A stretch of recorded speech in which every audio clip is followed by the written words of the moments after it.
the past year, I've done, I think, 50 true crime files of Los Angeles podcasts. And it talks about a case, generally one that I worked on from the beginning to the end. However, some of you have missed them because you weren't aware that we have this podcast. You've asked me, can you tell me, what are those other cases that you've discussed? So today is a review of some of those past podcasts. I've done 2 other reviews over the last couple of weeks, but this will be the last one. So that will catch you up as to the ones you have missed. And today we'll talk about the episode number, the title of it, and you can look it up on YouTube and review it whenever you have time to do that. Now, if you want more information on some of these cases, I've written books. I've got, I think it's 43 true crime books that I've written. And, it's not fiction. It's not made up. It's not a novel. This is true crime. These are the facts. So if you really want to get into the nitty-gritty to the details, get my books. They're on Amazon. They're in ebook form or hardcover form. Also, I've run into a number of you over the years when I lecture. I lecture around the world on true crime. And a lot of you have asked about some of those lectures because I'm able to go into a lot more details in those lectures. But the books are kind of the best way if you want to get all the answers. So let's get into today's review of a number of the podcasts that we did last summer, last fall, to bring you up to date. Podcast 15 is titled Neighbor with the Flamethrower, the Gary G. case. Wow, that's a little bit different. What could that be about? Well, it's about a very nice neighborhood, La Crescenta. It's kind of in the northeast section of Los Angeles. Nice homes, very safe area. And there was a couple who had 3 children, and they wanted to build another bedroom and put a pool in the back so the children could play. So they were having a remodeling of the house. And then on February the 22nd, 2004, there was a fire. And the kitchen caught on fire and a lot of destruction, burning it. And the insurance company kind of wondered, what's going on? Could it be the homeowner? So there was a lot of suspicion on the homeowner. Then they continued to remodel the house. And on May 13th, 2004, and that's only 2.5 months later, the house catches on fire again. And this time, the entire kitchen is destroyed. Wow. What is happening? Well, the homeowner, after that first fire, became suspicious and knew he wasn't doing it. So he got all sorts of security cameras installed around along the driveway, next to the garage, the backyard, all over. So when they got the film out, they saw for this second arson, it looked like a PVC pipe spraying, it looks like gasoline or something being sprayed on the kitchen. Wow, and this extends out. And then when they called the arson detail out, and they got all the pictures, and they start lining them up, and they could see that it was the neighbor who has a PVC pipe, sticks it out, sprays gasoline on the neighbor's house, and then torches it, lights a torch, and you can see it coming across. And then when it lights up that gasoline, look at the lighting. It was dark out, but it lit up the entire side of the house. Well, without a doubt, you talk about a neighborhood dispute. I guess we could say that. Get my podcast on that, number 15.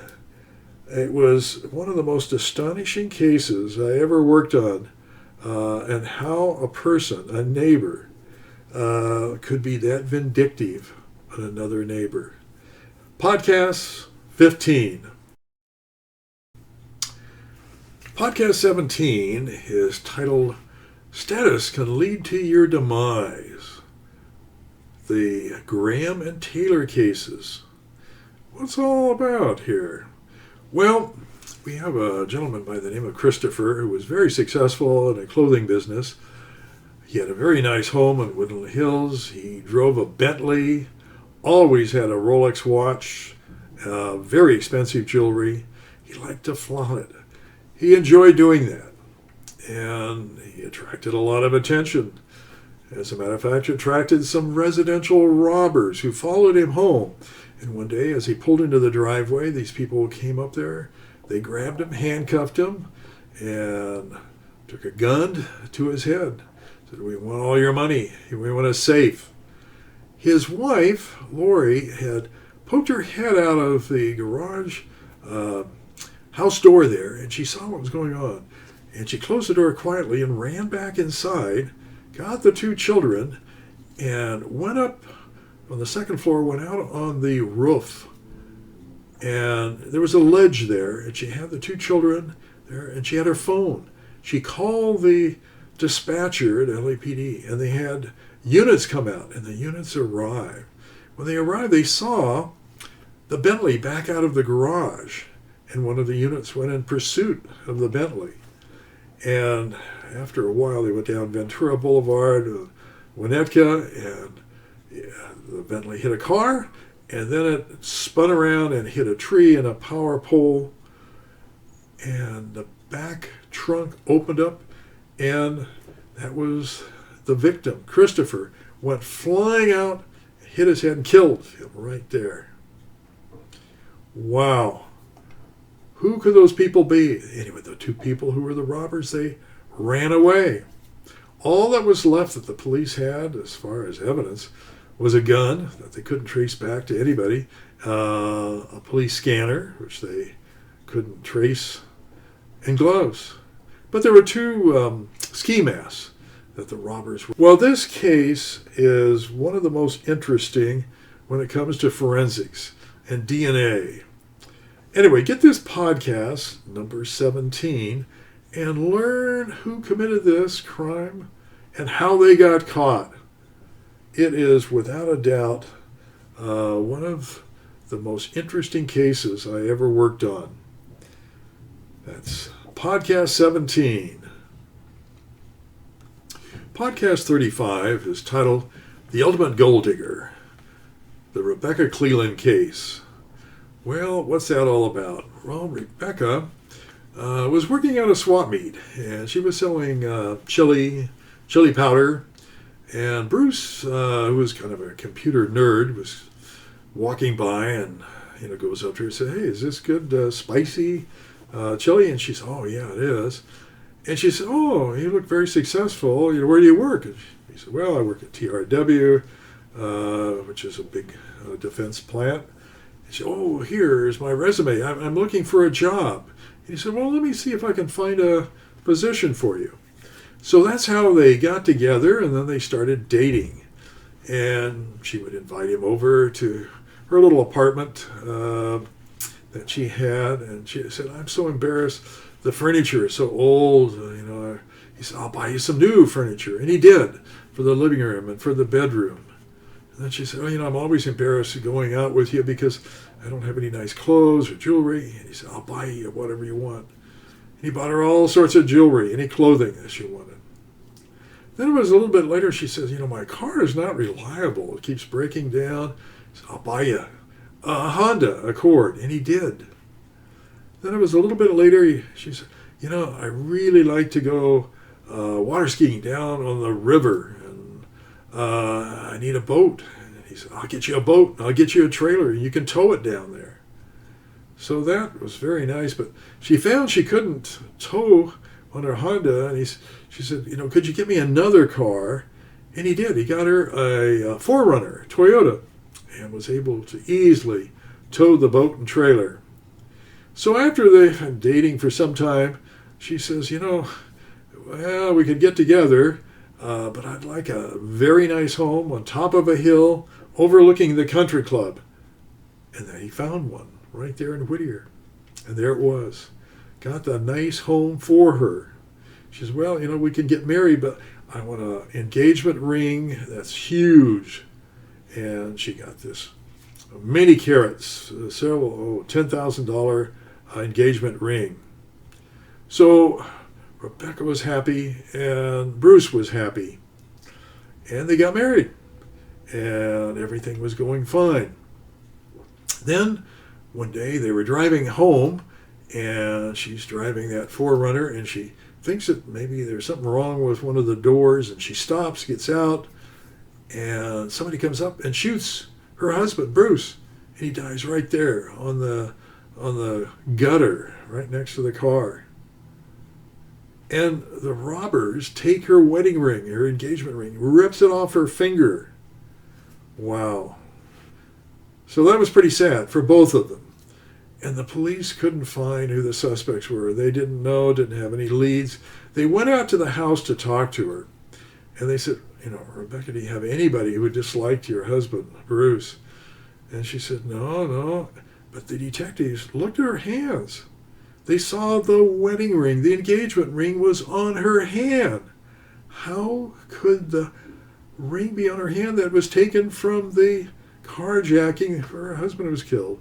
Anyway, fascinating case. It's kind of interesting how malicious a wife can be in killing her husband.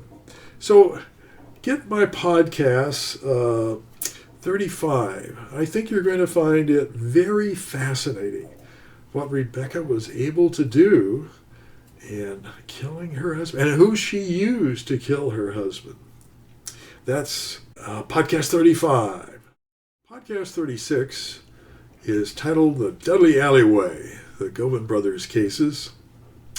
What does that involve? Well, there are two motels directly across from the entrance to the Universal Studios, which is kind of the entertainment center for Los Angeles County. And they're owned by Indian descendants.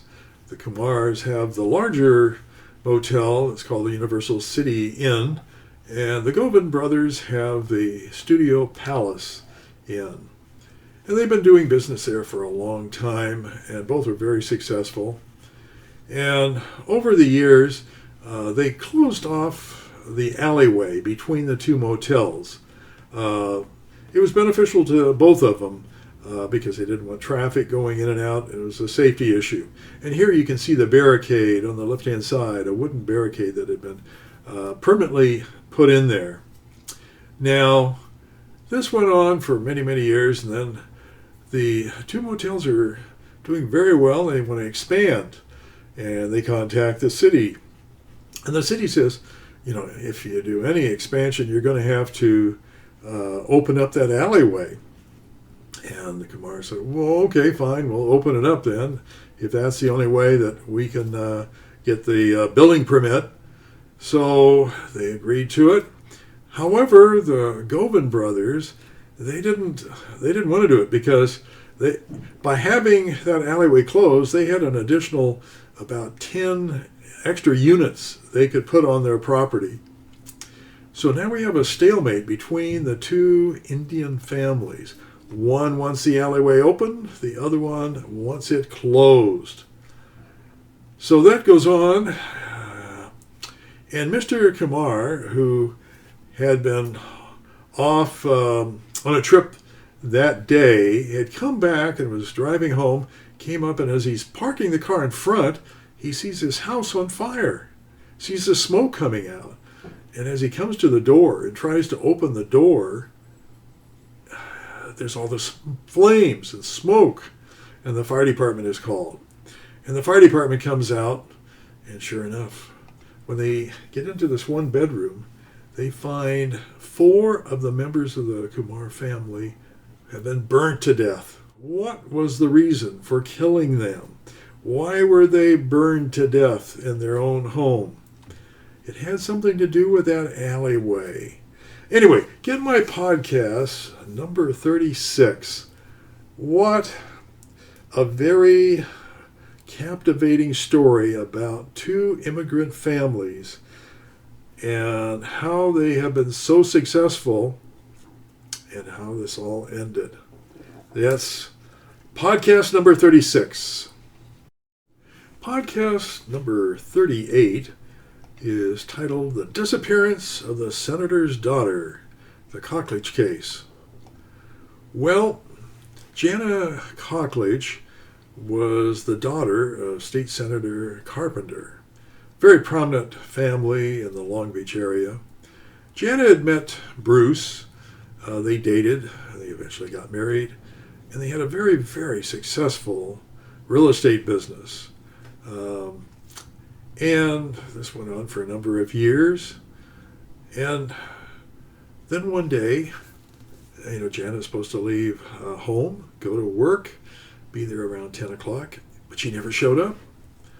So her husband made a missing persons report with the Long Beach Police Department. And eventually the Los Angeles County Sheriff's Department homicide team got involved because things were kind of mysterious. They didn't quite add up. And he went on television many times asking for anybody to come forth with information about his wife. But the detectives in homicide found that he was asking women out. One of the bankers, he asked her out for dinner, and the escrow lady asked her out to a movie. Then went across the street to his neighbor and said, would your granddaughter be interested in going out with me? Why was Bruce doing that? Especially when his wife has just disappeared. Well, it wasn't until the housekeeper, Consuelo, noticed that the sheets on the master bed had been removed and some other sheets had been placed there. And she's the only one that ever changed the sheets. Why? Who would have done that? Well, this became one of the big mysteries. And the case was solved because of the sheets being changed. Well, this was one of the most intriguing cases I ever worked on. And I think you'll find it very interesting as well. So that is number 38. Podcast 40 is titled The Urban Terrace from the 1970s. The Kathleen Celaya case. Well, what's that all about? Well, it goes back to the Symbionese Liberation Army back in 1974. They kidnapped Patty Hearst from her apartment up in Berkeley, and they held her captive for many days. And eventually she became Tanya, one of the members of the Symbionese Liberation Army. Here you can see a picture of her when she was doing one of the bank robberies. Now, what happened to the SLA? They came down to Los Angeles, and they were going from place to place. They didn't want to get caught by the police. And they went to this safe house, and the SWAT team of LAPD surrounded it, told them to come out. They refused to come out. And eventually the tear gas was fired inside and the house caught on fire. But none of the members of the Symbionese Liberation Army would come out. They all burned to death. However, there were 3 people from the SLA that didn't die that night because they were involved in a petty theft robbery out in Inglewood, and that was the Harrises and Patty Hearst. So they are the only ones who survived, and they carried on the SLA. Eventually the group was refounded up in Berkeley, and Kathleen Celaya joined them and kind of was one of their leaders. And it was decided that they wanted to set off bombs all over the state of California, and they did it up in the Bay Area. And they decided they were also going to do that in Los Angeles. They came down to Los Angeles to place pipe bombs under the police cars. And they did. This is one of the pipe bombs that they put down here. And how was it all connected? Well, it was connected by, they had all the bomb-making material up in San Francisco, and it was the Presidio Avenue house where they were living, and that's where all the shrapnel, the clothespins, the batteries, the pipe, all of that was up there, and it all matches the 2 pipe bombs that were found under the police cars in Los Angeles. Wow, that is the connection between the two, and Kathleen Celia's latent prints are all over that San Francisco house. So now that is the connection. That was a fascinating case that was sensational and was followed for years since it involved the Patty Hearst. So that's podcast number 40. Podcast number 41 is called The Black Widows, better known as the Golay and Ruddersmith case. These elderly ladies, they pretended they wanted to help the homeless men, and they would go to homeless shelters and find a man and help him out, a place for them to live, food, clothing, and then he would ask them to take out life insurance on their life to make them feel good. And they would take care of that homeless man for about 2 years. Then all of a sudden, they would be found dead, run over in an alleyway, making it look like it was a hit and run.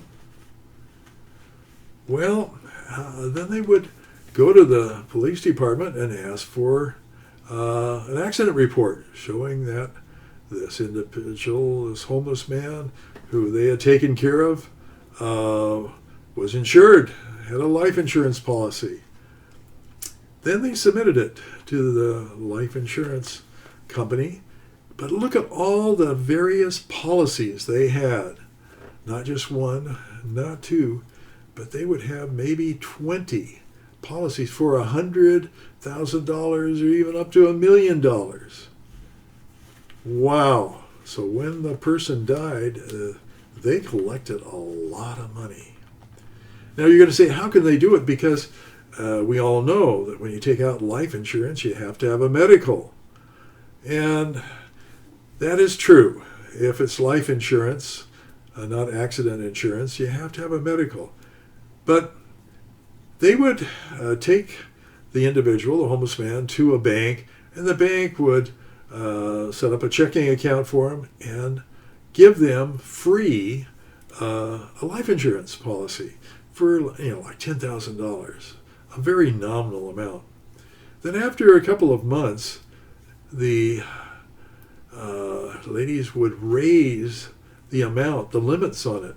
Here they went from $10,000 up to $250,000. No medical was required. They didn't have to see a doctor because the insurance company was so happy to have the premiums raised. So this is the way they went about it. And they went for years that way on many homeless men. So this is most likely one of the most malicious, most premeditated killings by these elderly ladies. Well, learn more about it. It's very, very intriguing what they did and how they did it. Didn't seem to have any, didn't lose any sleep over it. So anyway, that is podcast number 41. Podcast number 45 is titled The Mother-Son Duo. That's made up of Sante Kimes, the mother, and Kenny Kimes, the devoted son. Well, they lived together, and they had a place up in Las Vegas, right on the country club. Very nice house, well furnished, and it was paid for, completely paid for. And they wanted to take out a mortgage on it so they could get $230,000, and they did. But they had to put it in a different person's name than their own and put it in a David Kasdan, who was an old friend of theirs, and everything seemed to be fine. They got the money, they were happy with it. However, it came time when they wanted to sell it. They needed Kasdan to sign the deed, quitclaim deed on it. And for whatever reason, he refused to. He wouldn't do it. So Kenny Kimes goes over to him, shoots him in the back of the head, and then they have to dump the body. They take the body out by the airport and put it in a dumpster, and a dumpster diver finds it and reports it to the police. So now the police knows that something has happened to Kasdan. What happens to the property in Las Vegas is they wanted to collect on the fire insurance. So they burned the place down to collect. They were trying to collect almost $500,000 for fire insurance. Anyway, the case is the most intriguing as to the greed that this mother-son duo had and all the fraud that they created and all the people they killed across the United States. Fascinating case. It's podcast number 45. Episode 46 is titled Making Fast Money. It's the Friedman Bloomgarden case. And what it involved three individuals. And Gary Friedman was a defense attorney back in New York, and he had represented a lot of narcotic dealers and got to know the operation as to how to sell narcotics and get away with it. And Howard Bloomgarden was a nightclub owner in Miami, Florida. So the two of them had kind of a business relationship regarding narcotics, and they brought in Peter, who was Bloomgarden's roommate in college. So those are the three people involved in it. And eventually they realized what they needed to do was send Peter out to Los Angeles to buy the dope and then have it transported to New York, where Gary would be involved in selling it. So the idea was how to transport it across the country from Los Angeles to New York. So it was decided to use an RV with young women driving it. It wouldn't attract any attention, and they could just haul as much dope as they could under the floorboards of the RV. So they sent $400,000 to Peter to buy the dope, and he did. He also got an RV, an old RV. He didn't check on the registration on the license plate. Well, he sent the girls off in the RV, and they got all the way to Illinois, and they were pulled over by a state trooper. And the state trooper, when got close to the van, could smell the marijuana. And he had them step out, and he checked it out, and sure enough, it was full of marijuana. So they confiscated all that marijuana, and now the problem was, who was going to pay up on that $400,000 that was given to Peter? And Peter didn't have that because he used that money to buy all the dope that now the state trooper had. So that was the dilemma that they had. They wanted that money back. And Friedman, the defense attorney, had his brother fly from New York out to Los Angeles to hunt down Peter, to get Peter to give him that $400,000. So eventually they found out that Peter was working at a cell phone store, and so they kidnapped him one night from that cell phone store and took him over to this motel and kept him in one of the rooms. And they demanded, you give us that $400,000 or we're going to kill you. And he tried, but he didn't have any contacts. He didn't have any place where he could get $400,000. So the brother of Friedman, Kenny Friedman, told him, if you don't do it, we're going to have to strangle you. And that's what he did. Strangled him right between these two beds at that motel. Well, you talk about fast money. Unbelievable what these guys from New York, as I say, these hitmen from New York come out to Los Angeles. How did they ever expect to get all that money from this Peter? They didn't. Well, check it out. It's podcast 46, and I think you're going to find it very intriguing what these people did and how it ended up with the death of 2 individuals in Los Angeles. All right, that is podcast number 46. Podcast 51 is Taking Back What's Mine, the Stephanie Lazarus case. What does it involve? Well, Sherry Rasmussen lived with her husband in an apartment in Glendale, and she wasn't feeling well that day, and she didn't go to work. She was head of nursing at Glendale at Venice Hospital, and she's upstairs in her bedroom, and she hears some noise, and she walks down, and she confronts an attacker.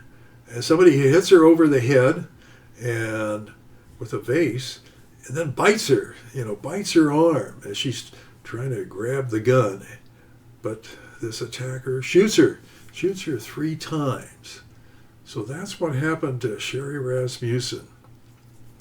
Well, when the detectives got there, they check it out, and they could see all the stereo equipment by the front door. It looks like a burglar came in and maybe didn't realize she was asleep upstairs, tried to burglarize a place. The noise woke her up, and she came down there. So it was a burglary gone bad. So it was a cold case. They could not find who the burglar was. And after many years, in 2007, they decided to check out that bite mark, the saliva on that bite mark, to run the DNA on it. And they did. Come back to anybody that they knew. However, what aroused the suspicion of one of the criminals came back to a female. All this time, they thought they were looking for a male burglar. Now they had something to check out, and they did. And the more they learned that the husband, Sherry's husband, had dated a Stephanie Lazarus. And it was her DNA on that bite mark. In other words, she was the one that hit Sherry over the head.